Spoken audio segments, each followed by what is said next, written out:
What's up, friend? It's your girl Brianna J. Matthews here, aka God Taught Artist, and I will be sharing some tips with you on how to grow and market your artwork online.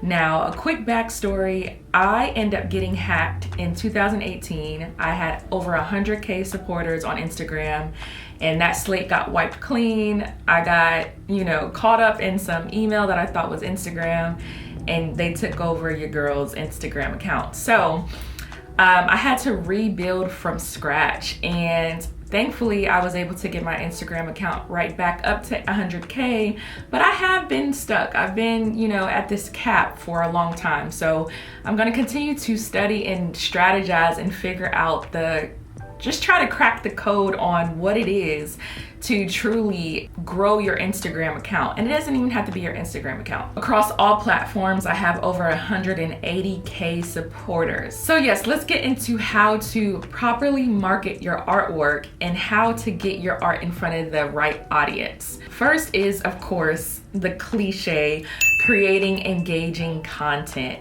People love to see the process. They want to see behind the scenes, not just the finished product. Because AI and all of these digitalized outcomes, people want to know what is the real thing. So if you want more of an engagement with your audience, make sure that you're showing behind the scenes. Make sure you're showing the process. Get up and close with those brush strokes. Show your before and afterwards, just so that people really feel like they're in tune with what you're creating. And it really inspires people to see the process. They really like to see the step-by-step on the finished product. I understand it's a little tedious. I understand it's that extra step of having to become a content creator, but that's what successful people do. Martha Stewart turned on the camera and she turned her passion into a profit because she showed behind the scenes and she showed what steps it took to make it. Also, what I personally like to do is a 3-step series. I'll give a sneak peek of my process, such as maybe capturing just one corner of the canvas, or say if I'm working on a portrait and there's a larger scale to that portrait, I would just hone in on that one segment just so they can see oh, what is she working on, or oh, what are they up to? So with this 3-sequence series, I'll give that sneak peek. And so with the second post, I'll do the process, the behind the scenes process. And then for the third picture, I would take a picture with my painting just to give the audience an idea of the scaling of the piece itself. So now they have this sequence of the process of that one painting, and it creates momentum. It creates a consistent post that you can just stay on top of, that keeps the people on their toes. I would say I've used that method over the years, and it has truly helped grow my audience back to good standing after losing all of them. Lastly, I know that each platform has its, pros, or each platform has its preference. Like Instagram, of course, is more of the millennial, if not Gen Z. Facebook is, the seasoned people. Not gonna say, but don't sleep on Facebook. That's where the money makers are. And then TikTok, of course, you have Gen Z, younger kids, but you want to take advantage of the whole 9 yards. You want to make sure that you're posting on every platform. Of course, repurposing that content and reposting to each, because you don't know which one may pop. So on TikTok, I have 22K supporters, and me posting on that, some videos go viral on there that may not go viral on Instagram, and vice versa, as well as YouTube. YouTube is pushing out YouTube Shorts a lot. So you want to make sure that you're focusing in those areas of making a 15-second, 20-second video as engaging and storytelling as possible. Next, that gets into tagging brands. Don't be afraid to tag galleries, to tag the famous celebrities that like to collect artwork. Don't just be tagging any and everybody, okay? We're not trying to just bring any and everybody on, just randomness. If you are interested in Nike or Puma or wanting your work on a Porsche, make sure you're tagging those brands, because you don't know who may capture it or catch it at that time. And, they might be interested in your work, and they might consider your work for a part of their upcoming partnerships. I always tag brands, I always tag galleries that I want to see my artwork in for that possibility of getting a partnership with them. You want to make sure you're mentioning @handles, using hashtags. Make sure that you don't overuse hashtags. The ideal hashtag usage is 3 to 5 hashtags. I know art, of course, art, painting, fine art, luxury art, gallery art tends to work. And shout out to my best friend that suggested that, because he's like an influencer and he has some connections behind the scenes with some millionaire influencers. So ever since taking heed to his suggestions, I have seen, I've seen people watch. They ain't bite yet, but I've seen them, they've been watching your girl. So you want to make sure you're tagging whatever it is that your work represents. So if you do mixed media, make sure you're tagging mixed media. If you do pop art, black art, universal art, nature, whatever it is, make sure you're honing in also on those hashtags, because people are specifically looking for your artwork in that category. Next, of course, is call to action. Now, I would say a thing that has helped also my brand over the years with just marketing my art and getting my work out there is asking my supporters and my clients, hey, if you take a picture with my painting, or if you take a picture with a print and you post it and you tag me in it, I will be sure to give you a free code to get a free print, or 50% off of an original, or whatever the case is. And because of that collaboration, it creates new audience, it creates new eyes on you, and potentially new customers. And that's what we want. We want new customers. We want to continue to scale and grow and be recognized. So you want to make sure that you're doing a call to action with your supporters. And that can also look like giveaways. If you're not in the position to give away yet, maybe do a raffle draw with a discount code. If you can't necessarily just give something free right away, you can do a discount code to your products and get people really engaged with that. You can ask for testimonials. People love testimonials. People love reviews. They are not going to trust your brand if they don't see anybody backing that up, of saying, oh, this product is amazing, or oh, this artwork was shipped on time, the artist is amazing, whatever. You just want to make sure that you're reaching out and following up with your customers and asking for feedback, asking for reviews, how their experience went, how was customer service for them. Like, you just want to ideally make sure that you are staying connected with your supporters. That can also look like in the comments. Like, if you've just finished a piece, hey, how did you feel about this? What feelings did it invoke in you? They basically want to hop on the train and, put their 2 cents in too. So next is sharing value. What good is it if you're not sharing your knowledge? I do talk about this in other videos. Always share your knowledge. You may not be the, what's his name? What's that man's name? Albert Einstein. You may not be Albert Einstein in your, passion or your gift, but something, a little bit about a little bit of something else.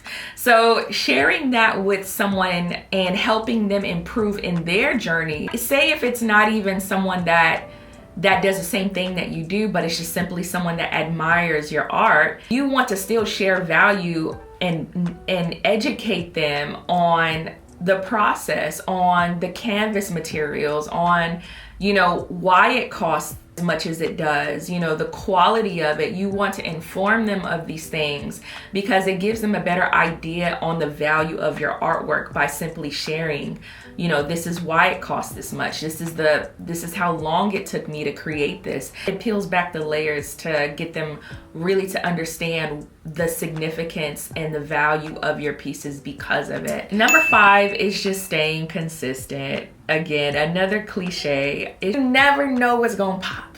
When you hear your favorite artist, you hear their favorite song, that one song, they've been putting in work for years, but ain't nobody found out about them until they put out that one song that just made them skyrocket.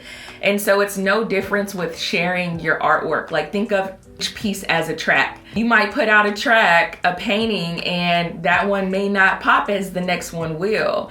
But if you don't stay consistent and share your work with the world, no one will ever discover you or discover anything else before what you've created. So you may have some fire pieces in the vault. Like, I know I have some fire pieces in my vault. I'm not going to settle for less by selling them for nickels. Like, they're just going to sit there until I get discovered, until that one piece really makes me skyrocket, and then it's just that domino effect for the other pieces to be ready to go when it's time. So again, just staying consistent will help you, one, build. It will, you start to become a master at your craft. You're not going to be a master overnight, so stop comparing yourself to the next artist. Just stay consistent, stay in your tunnel vision, stay in your lane, continue working on your craft and building your empire. And the more that you stay consistent, the more that you are disciplined with posting, with content creating, with marketing your art, I promise you, like, there are people watching that you never know who may come across your work, and it really does change the trajectory of your art career. Prime example with BET. I asked them where did they discover me, and they said they just searched on Google, and they were researching some artists, some Black artists, and they came across my work. And that's because I've had a whole decade worth of work on Google. Like, if you Google my name right now, you'll be able to find me. It's nothing but my artwork, through images, and you'll see a couple of articles about me.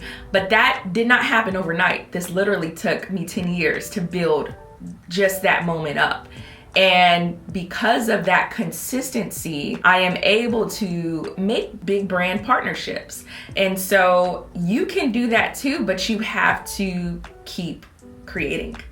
And so those are, 5 major tips, but I also wanted to leave off with just in-person word of mouth. Like, if the internet shut down tomorrow, what are you gonna do?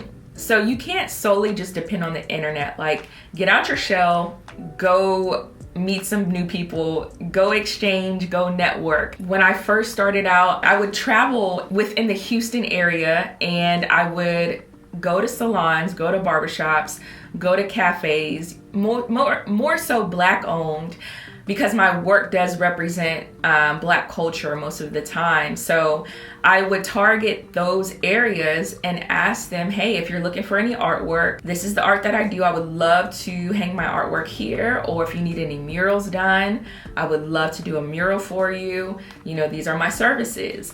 And so I think the benefit of that is being able to, one, it builds social skills, because you can't be hiding behind a camera or a phone all day. Like, literally get out there and shake hands with people, because some people are not on, especially like the seasoned money makers, like most of them are very low key. And so you might find them at those networking events. You might find them at that nice bar or that nice rooftop restaurant. Like, you just have to get yourself out there and really be confident in what you represent and what you're willing to offer. Another thing that I can reflect on is when I first moved to Houston, I visited Houston African American Museum. Walking into that environment, one, being inspired, and two, having enough confidence to say, hey, I'm a new artist here. Here's my card.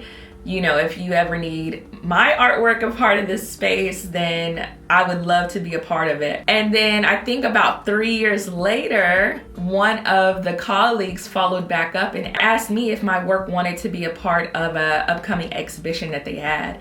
And that was the first time I ever had my work presented in a museum setting, because of the seed that I sown 3 years ago or 3 years prior to. So saying all that to say is just getting out of your comfort zone and really putting yourself out there with marketing your art. I understand that sometimes you will get told no, and I have been told no, and I have been rejected, and that's okay. Like, that no is just a stepping stone to your yes. That doesn't mean for you to cower down and to just say, oh, I'm just gonna, sit in this corner and paint my life away. you can still get out there, and you know, someone may see that same fire that you have, and they may, you know, believe in you and want to push you in the right direction and mentor you into the right areas that's going to get your work exposed to the target audience that you're seeking. You're not going to discover those things if you're not seeking it for yourself. So just make sure that you're positioning yourself in those rooms, in those areas that you want to be in. If you want your work a part of galleries, then you need to get up. I was gonna say get your behind up, but we cool. You need to get up and put yourself in the right rooms. And I don't care what it may take. You know, it might take $100, it might take $1,000 to get you in that room. But whatever it may take that you feel like you are worth, you need to do it.